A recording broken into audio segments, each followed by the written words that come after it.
হয়, যি সময়ত ৰাজ্যত নিবনুৱা সমস্যাই গ্ৰাস কৰিছে ঠিক তেনে সময়তে দেখিবলৈ পোৱা গৈছে পৰ্বতজোৰাৰ বগৰীবাৰীত এজন ব্যক্তিয়ে চাহৰ উদ্যোগ খুলিছে।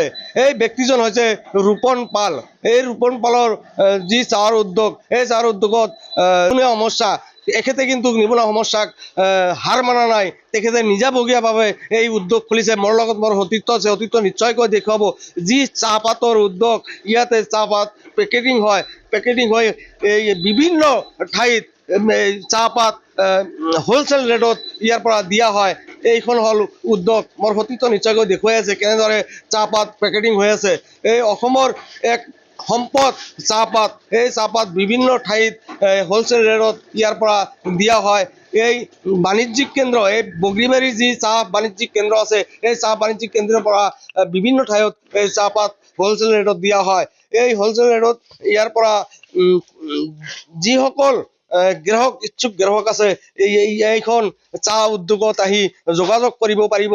যে ৰূপন পাল নামৰ ব্যক্তিজন আছে। এইখন ঠাই হৈছে বগৰীবাৰীৰ যি পুৰণা বেংক আছিল, SBI বেংক আছিল, পুৰণা বেংকৰ কাষত ইয়াতে ৰত্নপীঠ হোটেল আছে। ৰত্নপীঠ হোটেলৰ গাতে লাগি থকা এই চাহ বাণিজ্যিক কেন্দ্ৰ।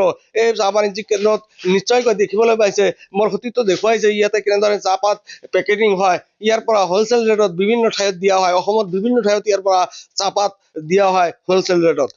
যি ৰূপন পাল নামৰ ব্যক্তিজন আছে, উদ্যোগৰ মালিক, এখেতৰ পৰা মই অলপ মন্তব্য ল'বলৈ চেষ্টা কৰিম। আমি একচুৱেলি আমাৰ ষ্টাৰ্ট হৈছে এইটো আমাৰ চাহপাতিৰ বিজনেছটো 2017 পৰা আৰম্ভ হৈছে।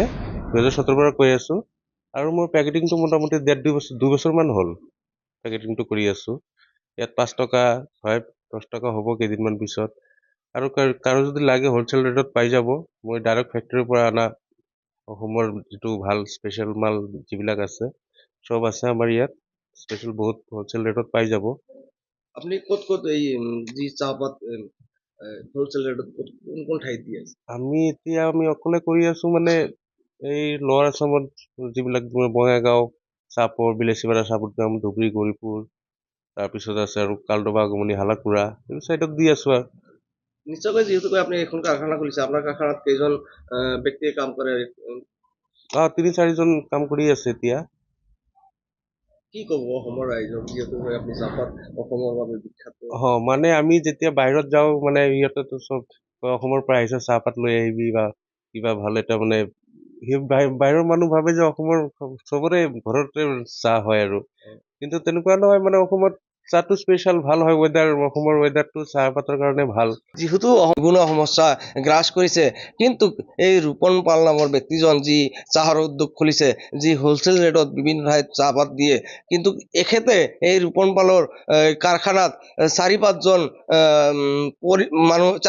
কৰ্মচাৰীয়ে এইখন কাৰখানাত কাম কৰে। এই 4-5জন মানুহে যেতিয়া ইয়াতে কাম কৰে, এখেতৰ পৰিয়ালো এই কাৰখানাৰ পৰা যি উপাৰ্জন কৰে, এই কাৰখানাৰ জৰিয়াই কিন্তু চলিব পাৰে এই পৰিয়ালকেইটা।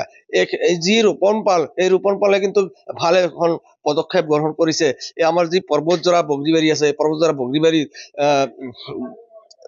যি ৰত্নপীঠ হোটেল আছে, এই ৰত্নপীঠ হোটেলৰ গাতে লাগি থকা এখন চাহ বাণিজ্যিক কেন্দ্ৰ। এই চাহ বাণিজ্যিক কেন্দ্ৰ কিন্তু একচুৱেলি এইখন আছিল আগত পুৰণা SBI বেংক। এই বেংকত কিন্তু এইখন বেংক আছিল, কিন্তু বৰ্তমান এই বেংকখন বগৰীবাৰীত গৈছে। এই ঘৰখন খালী হোৱাৰ ক্ষেত্ৰত এখেতে এই ঘৰটো ভাড়া লৈ এই চাহৰ উদ্যোগ ইয়াতে কাৰখানা খুলিছে। এই ক্ষেত্ৰত তেওঁ ক'বলৈ গ'লে যে প্ৰশংসনীয় পদক্ষেপ গ্ৰহণ কৰিছে। যিহেতু অসমত নিবনুৱা সমস্যা বাঢ়িছে, সেই সময়তে তেওঁ 4-5জন পৰিয়াল এই কাৰখানাত কাম কৰি চলাই আছে। যিকোনো খবৰৰ বাবে যোগাযোগ কৰক 7099017330 লগতে 7099017110 নম্বৰত।